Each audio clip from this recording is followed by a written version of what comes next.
L'élection présidentielle tunisienne a lieu le 25 octobre prochain. Bonjour Monsieur Chebbi, vous étiez l'un des 6 candidats en lice. Pourquoi est-ce que vous avez retiré votre candidature ? Malheureusement parce que le pouvoir est arrivé à amender la Constitution d'une manière à m'évincer de la course au présidentiel. La loi doit être en principe impersonnelle. Or, elle a été taillée sur mesure de manière à ce qu'elle ne puisse pas s'appliquer à moi. Notre parti m'a investi pour être candidat à ces élections-là. Et en réaction à cette investiture, donc en réaction, il y a eu un projet d'amendement de la Constitution qui a mis un certain nombre de conditions faites sur mesure, c'est-à-dire entre autres, sachant que je n'étais plus secrétaire général du parti auquel j'ai participé. Vous avez passé la main en 2006, c'est ça ? C'est ça. À une dame, Maya Jribi.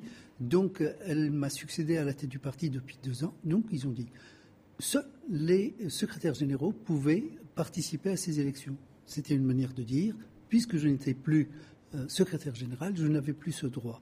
C'est une manière tout à fait contraire à l'esprit des lois. Les lois doivent être impersonnelles, elles doivent être stables.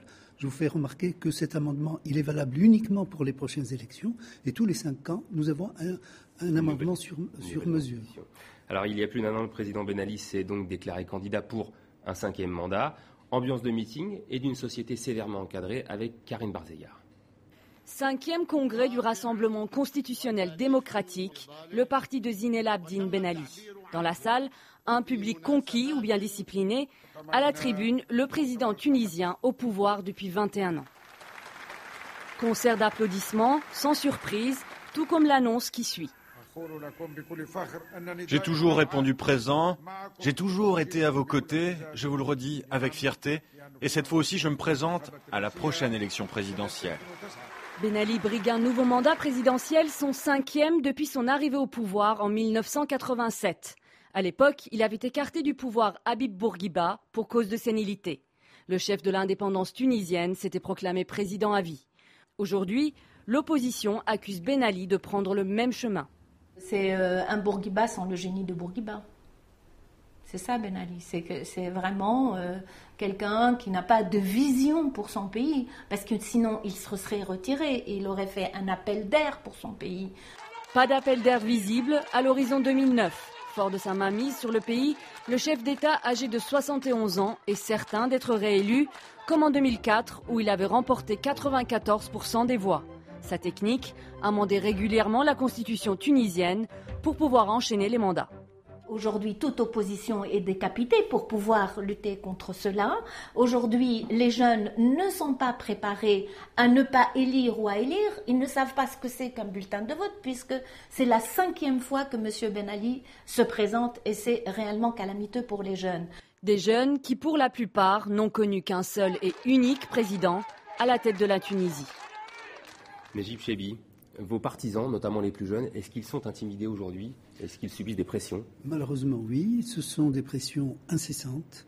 Jusqu'à cette semaine, un de nos jeunes qui s'est porté candidat dans la liste du gouvernorat de Gafsa, il a fait l'objet de pressions de la part des autorités locales et de la part des autorités universitaires, lui proposant de le réintégrer à l'université parce qu'il a été radié et de l'aider à monter un projet économique s'il se retirait de notre liste électorale. Ça veut dire que votre parti, notamment le PDP, ne peut pas être représenté partout dans toute la Tunisie ?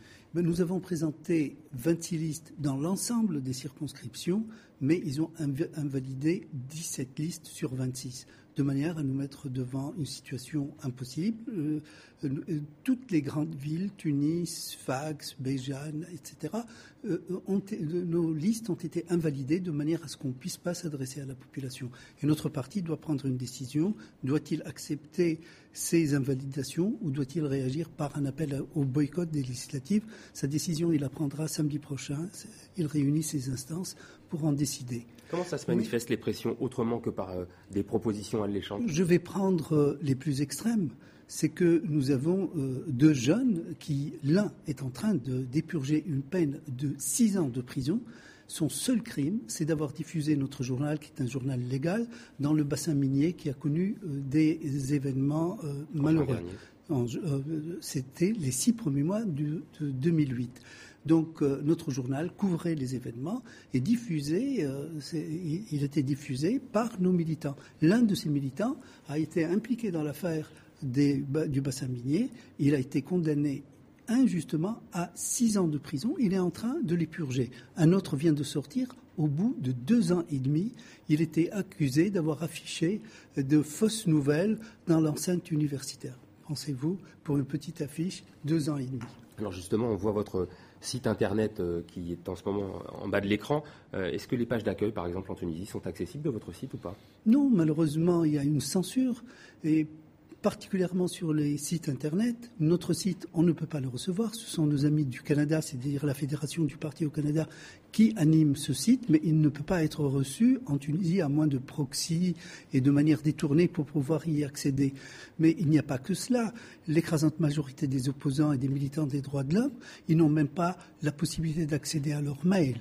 Il y a une répression de l'Internet et qui s'intègre dans un climat de verrouillage total des médias, des moyens de communication.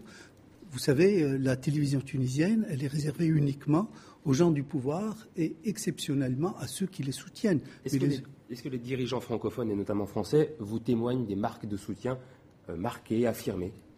Écoutez, il y a un accord de partenariat entre l'Europe et la Tunisie dont l'article 2 stipule que le développement démocratique faisait partie de ce partenariat. L'Union européenne et la France sont à l'écoute de ce qui se passe en Tunisie, mais leur intervention me semble un peu feutrée et insuffisante par rapport aux besoins de soutien aux militants des droits de l'homme et aux opposants qui réclament la réforme du système politique, la démocratisation du pays. Et c'est une des conditions essentielles pour non seulement la stabilisation de notre pays, mais pour le développement de la coopération entre les deux rives. Alors dans ce descriptif que vous nous donnez, que vous nous livrez, comment vous voyez l'avenir de la Tunisie? Je crois qu'on peut être optimiste, dans la mesure où nous assistons à un éveil de la société civile en Tunisie. Les syndicats ont conquis ou reconquis leur autonomie. Les journalistes aussi, ils sont aujourd'hui l'objet de pression de la part du gouvernement, mais ils ont eu la possibilité de faire élire des comités représentants et qui ont défendu la liberté de la presse. Les magistrats aussi, les avocats, les universitaires, les médecins. Tout ce monde est en train de se réveiller. Les partis politiques deviennent de plus en plus actifs. Et puis, il y a la précarité de la situation sociale. Les jeunes en Tunisie n'ont aucune perspective. Beaucoup prennent ce qu'on appelle les bateaux de la mort pour échapper et aller à l'autre côté de la Méditerranée pour trouver un espoir, l'exil. Il y a malheureusement ce phénomène de radicalisation des jeunes. Plusieurs milliers sont accusés de djihadisme et sont actuellement en prison poursuivis pour des crimes qui sont tout à fait théoriques. C'est en fait des procès d'opinion plus que des procès réels. Donc il y a une certaine précarité. Le pouvoir d'achat des Tunisiens se détériore de jour en jour. Il y a un besoin de réforme et je pense que cela, avec aussi l'aide et la compréhension de la communauté internationale, poussera nécessairement le pouvoir à se réformer. Dernière question, vous avez accumulé 30 ans de prison au total en condamnation. Aujourd'hui, comment vous sentez-vous? Je remplis ma fonction en Tunisie, celle d'exprimer les aspirations des Tunisiens à la réforme et au progrès démocratique. Je suis dans le cadre légal. Je crois avoir suffisamment payé dans ma jeunesse pour avoir une certaine immunité. Donc j'agis dans le cadre du respect. Je ne fais pas l'objet de pression particulière ou d'une répression particulière. Mais ce n'est pas le cas de tout le monde. Vous avez acquis la liberté de votre parole. Merci beaucoup d'avoir accepté notre invitation, Monsieur Chebbi. Merci beaucoup à vous. Et nous suivrons cette élection présidentielle, donc tunisienne, le 25 octobre prochain. Avant de se